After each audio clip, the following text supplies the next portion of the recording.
రోజు రోజుకి గోల్డ్ రేట్లు పెరుగుతున్నాయి. తాకట్లో ఉన్న బంగారానికి వడ్డీలు పెరుగుతున్నాయని టెన్షన్ పడుతున్నారా? కొమ్మూరి గోల్డ్ వచ్చాక ఆ టెన్షనే పోయింది. కొమ్మూరి గోల్డ్. ప్రిన్సిపల్ రూపారెడ్డి హత్య కేసులో మనం చూసాం, కొన్ని రోజుల పాటు ఎవరు చంపారన్న విషయం తెలియకపోవడం, పోలీసులు ఇంకా డీప్గా వెళ్ళి ఇన్వెస్టిగేషన్ చేస్తే ఆమె స్టూడెంట్సే, అది కూడా 10వ తరగతి విద్యార్థులే, 2 మైనర్లే ఈ ఘాతుకానికి పాల్పడ్డారని చెప్పేసి న్యూస్ రావడం అందరినీ కూడా షాక్కి గురి చేసింది. అయితే ఇప్పుడు లీగల్గా 2 మైనర్లు కాబట్టి వాళ్ళ విషయంలో ఏ రకంగా ఉంటుంది అనేది ఒక ఇదైతే ఉంది. సో దాని మీద డిస్కస్ చేయడానికి ప్రజెంట్ మనతో పాటు సీనియర్ అడ్వకేట్ రామారావు ఎమ్మినేని గారు ఉన్నారు. వారిని అడిగి తెలుసుకునే ప్రయత్నం చేద్దాం. నమస్కారం సార్. నమస్తే సార్, 2 కూడా మైనర్లే, మళ్ళీ వీళ్ళ పట్ల లీగల్ ప్రాసెస్ ఎలా ఉంటుంది?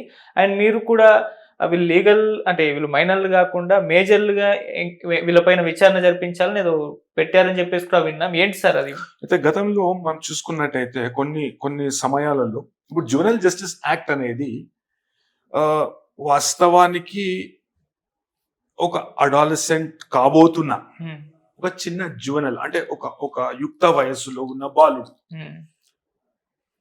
ఒక రక్షణ అనేది కల్పిస్తుంది. అంటే పూర్తి స్థాయిలో దానిపై చేసిన నేరంపై అవగాహన లేక వ్యక్తిగతంగా కొద్దిగా వివిధ కోణాల నుండి దాన్ని చూసి ఒక ప్రొటెక్షన్ అనేది కల్పిస్తుంది. కాకుంటే చాలా హీనియస్ క్రైమ్స్ అని సుప్రీంకోర్టు వ్యాఖ్యానించడం జరిగింది కొన్ని కేసులలో. ఇప్పుడు రేప్ కావచ్చు, మర్డర్ కావచ్చు. ఇప్పుడు ఈ విషయం ఈ అంశం మనం తీసుకున్నట్టయితే, ఈ కేసుని మనం తీసుకున్నట్టయితే డయాబాలిక్ గా ఒక వారం రోజుల సంది ప్లాన్ చేసుకుంటా చాకు కొనుక్కొని మొత్తం ప్లాన్ చేసి, అంటే ఆ ఉద్దేశం క్రిమినల్ ఇంటెంట్ మెన్స్ రియా అని మనం అంటాం కాబట్టి అది వాళ్ళలో ఉంది. ఆ నేర ప్రవృత్తి అనేది వాళ్ళలో మనకు కానొస్తుంది. అయితే కేవలం వీళ్ళు మైనర్స్, ఇది రికార్డ్ ప్రకారం మైనర్స్ కాబట్టి వీళ్ళు శిక్ష తప్పించుకునే అవకాశం ఉంటది. కాబట్టి పోలీస్ వాళ్ళు ఎట్లయినా దాన్ని ఆ క్రైమ్ ని వీళ్ళు కంట్రోల్ చేయలేకపోయారు. ఎన్నో క్రైమ్లను వీళ్ళు కంట్రోల్ చేయలేకపోతుంది పోలీస్ డిపార్ట్మెంట్. అయితే అట్లీస్ట్ డిటెక్షన్ తర్వాత వాళ్ళకు శిక్ష పడేటట్టు పోలీస్ డిపార్ట్మెంట్ నడుచుకుంటే మంచిది. లా అండ్ ఆర్డర్ అనేది ప్రొటెక్ట్ అవుతుంది. అదేవిధంగా న్యాయస్థానాలు కూడా ఈ విషయంపై సీరియస్గా దృష్టి పెడతాయి. అయితే దీంట్లో ఫస్ట్ మనం section 15 of juvenile justice act అనేది మనం తీసుకున్నాం.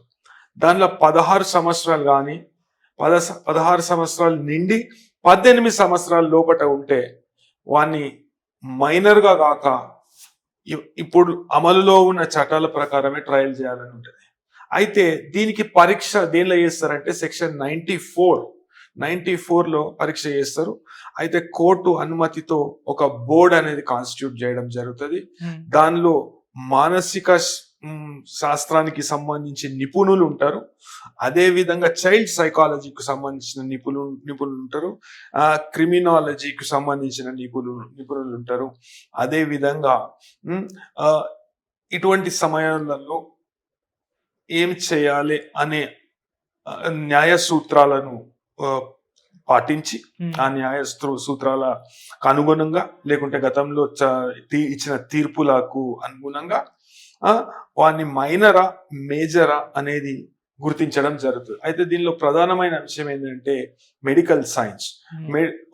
ఒక మెడికల్ డాక్టర్, ఒక ప్యానెల్ డాక్టర్స్ ఉంటారు దీంట్లో. ఆ డాక్టర్స్ సర్టిఫై చేయాలి.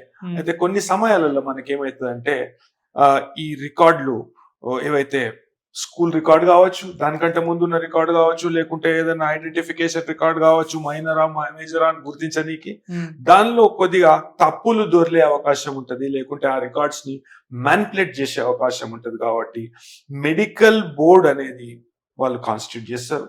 అయితే మెడికల్ ఒపీనియన్ అనేది తీసుకోవడం జరుగుతుంది ఏజ్ ఎదుగుదల ప్రకారము. అదే విధంగా కొన్ని మెడికల్ సైన్స్ లో ఫాలో చేసే ప్రొసీజర్ల ప్రకారం చేయడం జరుగుతుంది.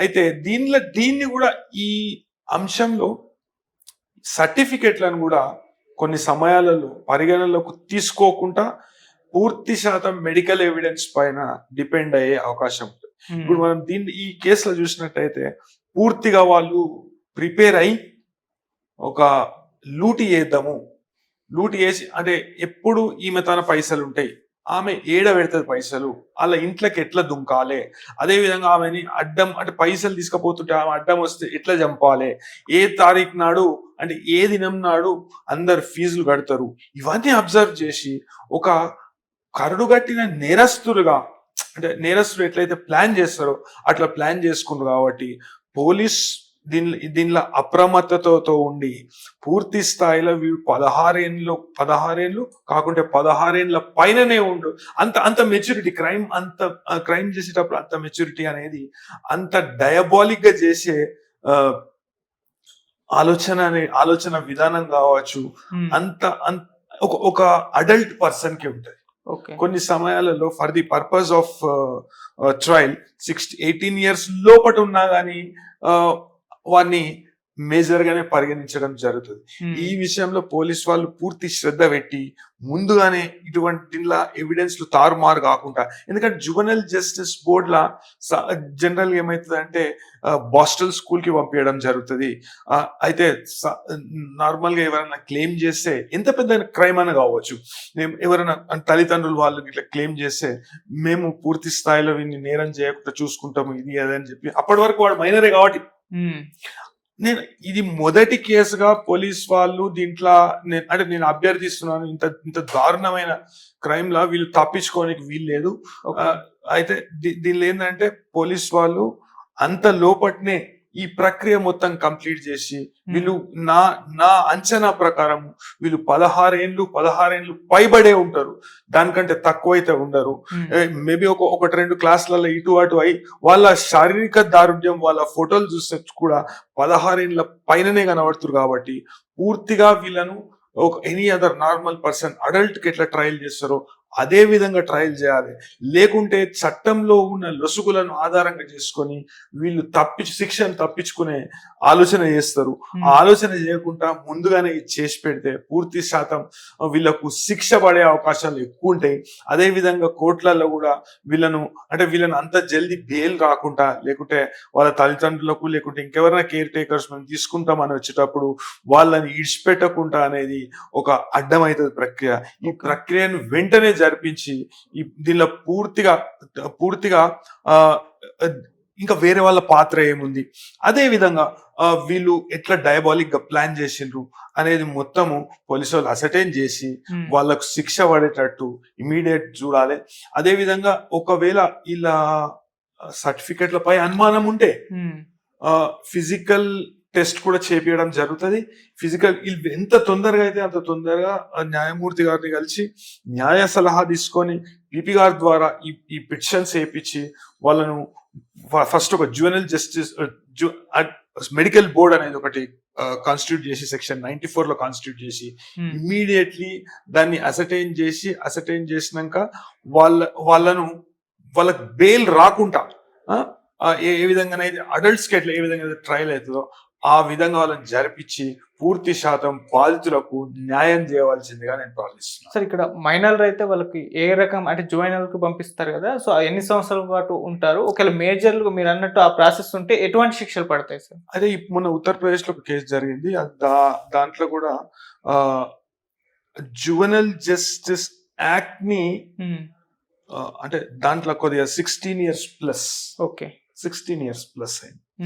జువెనైల్ జస్టిస్ యాక్ట్ ని ఫాలో చేసుకుంటూ మొదటిదో రెండవదో కేసు ఉత్తరప్రదేశ్.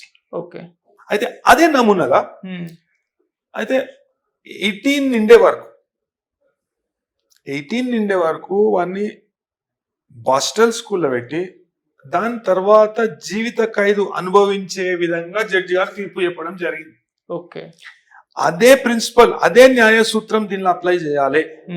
చేసి ముందుగా 94 లో ఎగ్జామినేషన్ ఇమ్మీడియట్ రిక్వెస్ట్ చేసి పిపి గారితో అదే విధంగా న్యాయ నిపుణులతో సలహా తీసుకొని ఇమ్మీడియట్ అంటే పై అధికారుల స్థాయిలో ఒక ఎస్పీ గారి స్థాయిలో దీన్ని ఒక సవాలుగా స్వీకరించి దాన్ని ఇమ్మీడియట్ ఒక జువెనైల్ మెడికల్ బోర్డ్ అనేది కాన్స్టిట్యూట్ చేసి మెడికల్ బోర్డ్ కాన్స్టిట్యూట్ చేసినాక పూర్తి స్థాయిలో ఎగ్జామినేషన్ చేయించి ఆ సర్టిఫికెట్ల పైన ఏదైనా అనుమానం ఉంటే వెంటనే ఆ సర్టిఫికెట్లను ఛాలెంజ్ చేయాలి. అదే విధంగా ఫిజికల్ ఎగ్జామినేషన్ అనేది వీళ్ళకి చేపియాలనేది కంపల్సరీ కోరడం జరుగుతుంది. పోలీస్ వాళ్ళు కోరడం జరిగినాక దాని రిజల్ట్ బట్టి వాళ్ళను ఆ ట్రయల్ అనేది చేయడం జరుగుతుంది. Right sir.